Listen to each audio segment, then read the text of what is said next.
Gonzo.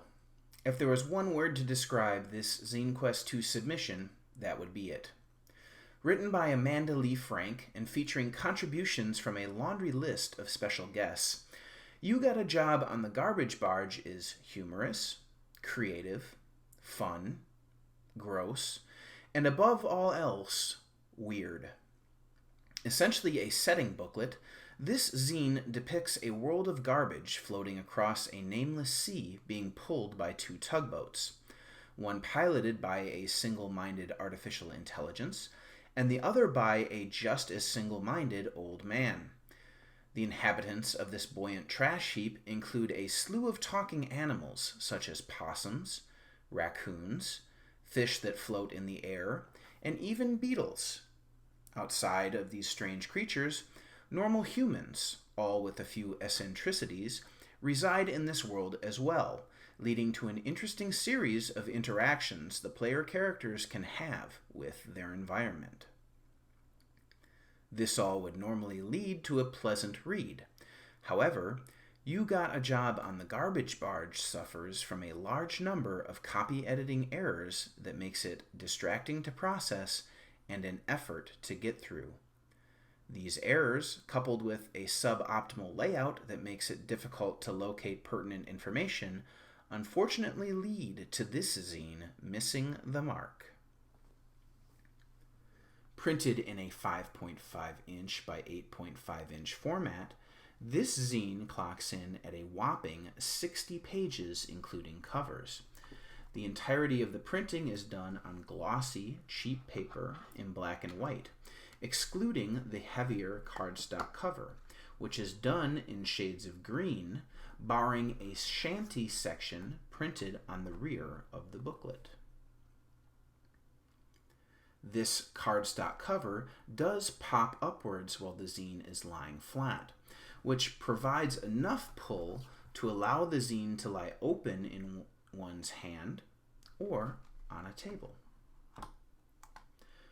The print quality is poor, and even after minimal time with the zine, it will begin to show wear on its staple-bound spine. On the space utilization front, You Got a Job on the Garbage Barge does almost too good of a job.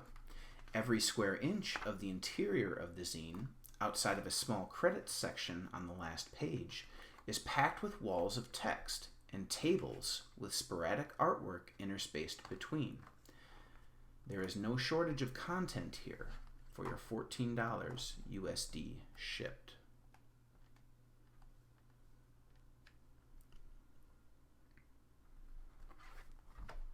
Most of You Got a Job on the Garbage Barge is setting and world building. Paging through it, we see a keyed map of the known barge, some items for sale and rent, animals acting as coal mine canaries, ramshackle item tables,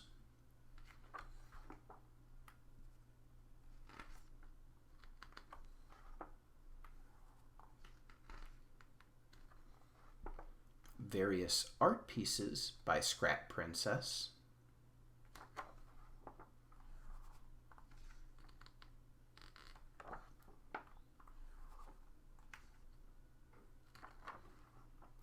lists of NPCs,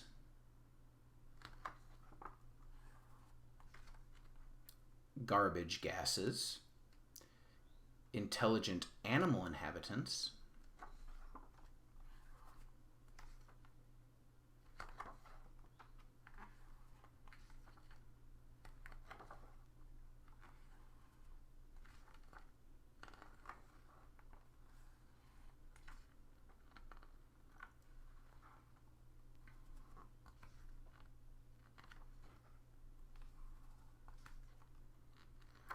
two adventures taking place in the setting,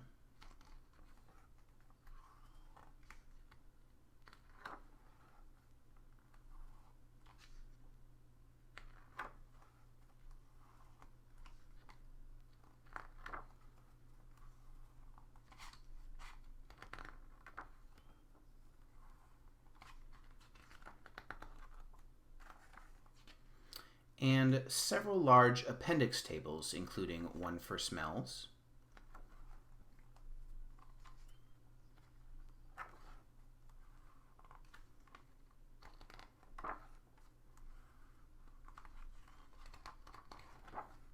one for trash,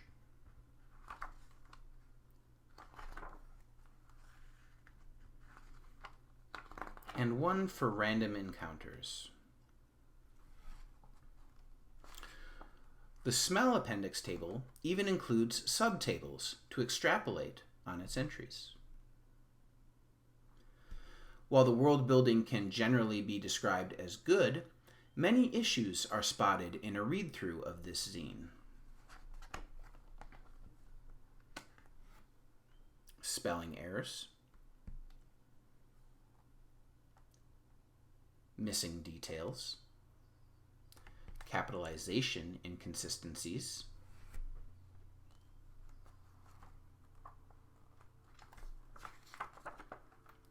wrong word forms,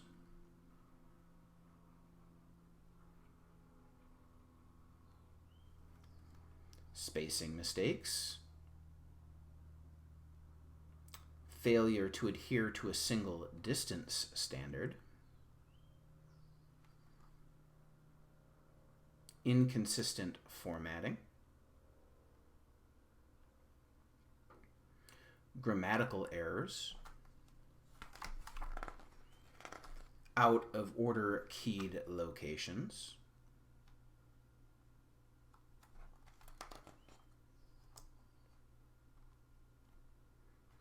and the inability to stick to a consistent standard throughout.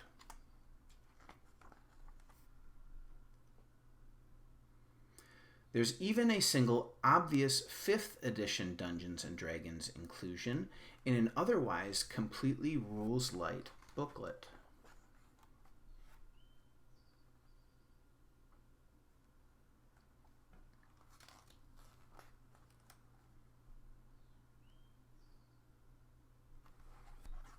In addition to these errors, the layout of the zine could use some work. There is no table of contents included, as the first spread dives directly into the content, and no index at the rear of the zine. The center spread also doesn't leverage its ease of access. It's simply another page, and starts with the bottom part of a table, the remainder of which is contained on the previous spread.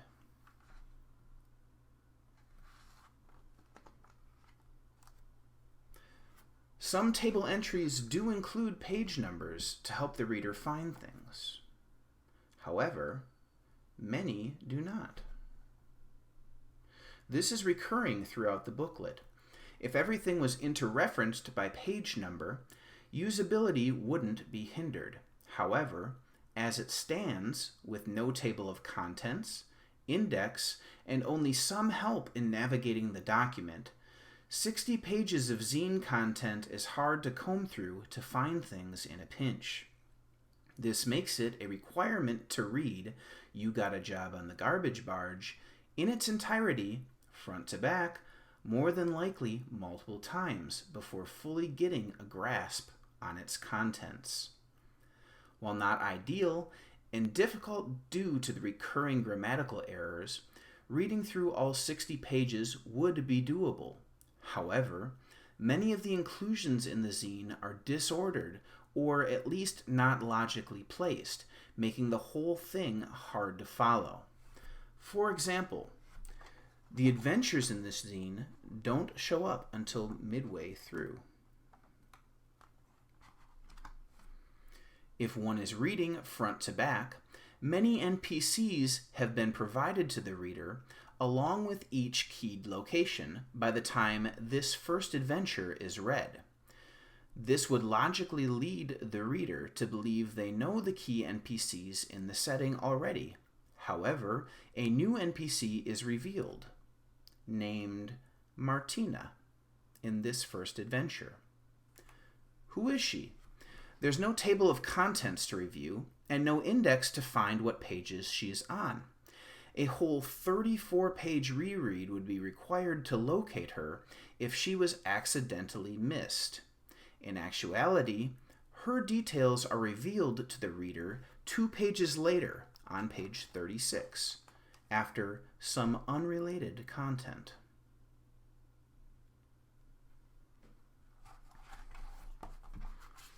Formatting issues aside, which, in the tables especially, appear to be linked to copy and pasting previously written content in without review, there are still many problems in how You Got a Job on the Garbage Barge did its layout. As it's already a 60-page booklet, many of these problems cannot be fixed while adhering to this format. The zine as a whole is a missed opportunity to work within the medium, and would be better formatted as a hyperlinked blog or PDF. As it stands, the digital copy is a requirement, and the printed version should be avoided. Even though the PDF version isn't intelligently hyperlinked like that type of product should be, at least the reader can leverage a search function to find information they need quickly. Just like the lack of diving into the revolution that is recurrently mentioned throughout the zine, You Got a Job on the Garbage Barge seems unfinished.